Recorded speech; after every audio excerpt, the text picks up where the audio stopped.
So I'm here with Ron Placone, everybody, host of Get Your News On with Ron. And we were just discussing how Gigi Sohn did not get appointed, and it's a big blow for net neutrality. So now, if you've had this couple of days of afternoon ice cream, and clearly the Democratic Party did what the Democratic Party does, which didn't fight for this woman to be the head of the FCC, because the Democratic Party is bought and paid for by big tech and Comcast. So they don't, they're not going to fight for anything real.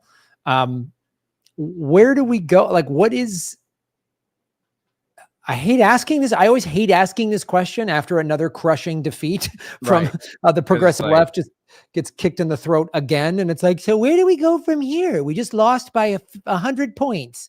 But yeah, what do we do? How do we? Well, we got to keep the pressure up to make Biden just keep his promise of a pro-net neutrality FCC appointee. Like, we have to do that because, like, that will be an FCC appointee that will go through an entire cycle.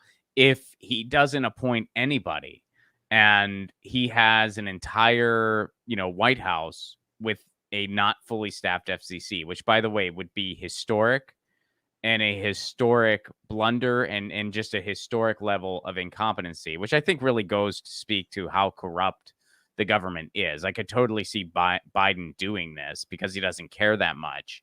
Meanwhile, it's like, don't you at least want to appear to be a competent president? Doesn't that at least matter? Don't you at least want to say, I had a functioning agency? Like, you weren't able to pull off a fully functional FCC as president. You're not in any way at least embarrassed by that. Man, that donor money must really speak, pal.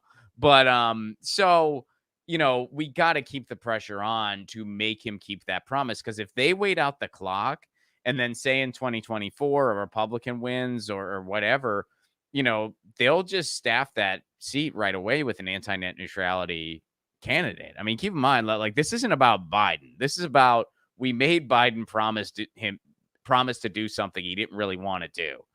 And if we don't hold his feet to the fire and make him do this, well, the next person doesn't have that promise. They didn't make that promise. So, I can guarantee you President Ron DeSantis or President Donald Trump will not appoint a pro-net neutrality person. They just won't. Biden did because we made him promise that he was going to.